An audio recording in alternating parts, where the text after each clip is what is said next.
నమస్కారం. IC news దివిసేమ వార్తలకు స్వాగతం. నేటి వార్తల్లోని ముఖ్యాంశాలు. మిత్రుడు బడి మన మధ్య నుంచి వెళ్ళిపోయి అప్పుడే ఏడాది గడిచిపోయింది.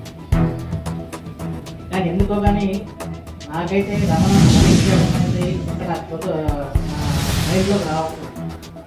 ఇక్కడ మీటింగ్ జరుగుతున్నప్పుడు ఈయన వచ్చాడు పక్కన రమణ ఉన్నాడేమో చూస్తూ ఉంటాడు. ఇప్పుడు నాకు అదే రమణ ఇంకా ఉన్నాడు, రమణ వస్తున్నాడు, మీటింగ్లో ఉన్నాడేమో అని భావం తప్ప రమణ లేదు అనే భావం నాకు ఈరోజు కూడా కలగట్లేదు. నిజంగా రమణ గురించి చాలా మంది పెద్ద చెప్పారు. చాలా చిన్న వయసులో అతను రాజకీయాల్లోకి వచ్చాడు. సోదరు చెప్తున్నాడు, ఇంటర్మీడియట్ చదువుతా ఉండగా బందర్లో నాన్నగారు కవరప్ వచ్చి తీసుకొచ్చి ఇక్కడ బ్యాంక్ నిలబెట్టారు. ఆ బ్యాంక్కి ఓటు వేయడానికి బందరు వెళ్తే కోరవడం అని చెప్పి రానివ్వలేదంట. మా నాన్న కల చేసుకుంటే ఇతను సర్పంచ్ ప్రెసిడెంట్ అని చెప్తాను. అంత చిన్న వయసులో అతను పదవి కట్టాలని ఇచ్చాడు. ఎందుకంటే నాకు చిన్నప్పటి నుంచి పిట్టలంక గ్రామంతో సంబంధాలు ఉన్నాయి.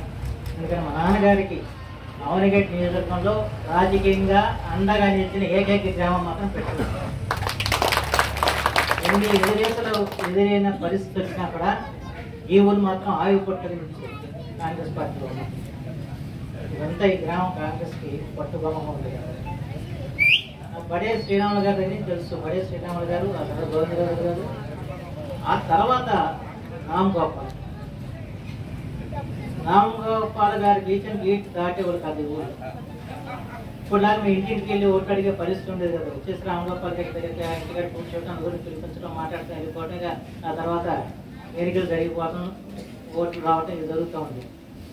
కానీ రామ్ గోపాల్ గారు అనారోగ్యం పాలైన తర్వాత అలా ఎవరు ఇక్కడ రాజకీయం నడిపేదని చెప్పి ఆలోచించేసిన సందర్భంలో వచ్చిన వ్యక్తి రమణ.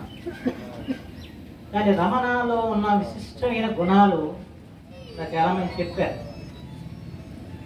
అతను పరిపూర్ణమైన జ్ఞానం కలవాడు. ఏ పదవిలో ఉన్నా ఆ పదవి పట్ల పరిపూర్ణమైన అవగాహన చేసుకునేవాడు.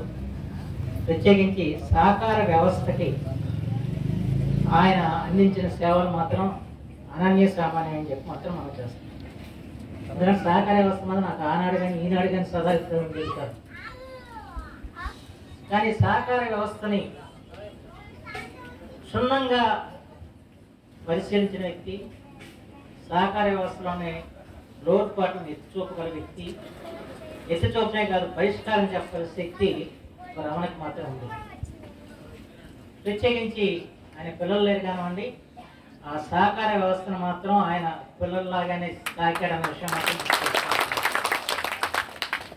ఏ రైతుకి ఇబ్బంది కలగకూడదని చెప్పి ఆలోచన చేస్తుంది. ఆ రకంగా ఆయన సహకార రంగంలో ఒక మంచి ఆదర్శం నెలకొల్పిన అధ్యక్షుడిని మనం చెప్పవచ్చు. ఆ తర్వాత పంచాయత్ సర్పంచ్ గారు. రమణలో ఉన్న విశిష్టమైన గుణం ఏంటంటే తన పార్టీ వాళ్ళని ప్రేమించడం సహజమైన గుణం. కానీ ఎదుటి పార్టీ వాళ్ళు ప్రేమించే వ్యక్తిత్వం మాత్రం రమణకు మాత్రం ఉన్నది. శత్రువుని కూడా ప్రేమించే మనస్తత్వం ఒక రమణకి మాత్రం ఉంది. మా ఓటర్లు కూడా అంత మేము మాటలు చెప్తాం తప్ప అంత ఆచరణ చూడలేము. కానీ కొన్ని సంఘటనలు వచ్చినప్పుడు ప్రత్యేక ఈ ఊళ్ళో ఉన్న ప్రత్యేక పార్టీ గురించి మాట్లాడినప్పుడు వాళ్ళని సమర్థిస్తూ మాట్లాడేవాళ్ళు నా దగ్గర. ఏదంటే అందరికీ మాట్లాడటం అనవసరం అని చెప్పి అంటాం. నిజంగా రాజకీయాల్లో నాయకులకి సహనం ఎలా ఉండాలన్నదానికి ఒక ప్రత్యక్షమైన ఉదాహరణ రమణ తప్ప వేరే కాదు. ఇక్కడ నాకు కూడా సహనం లేదు.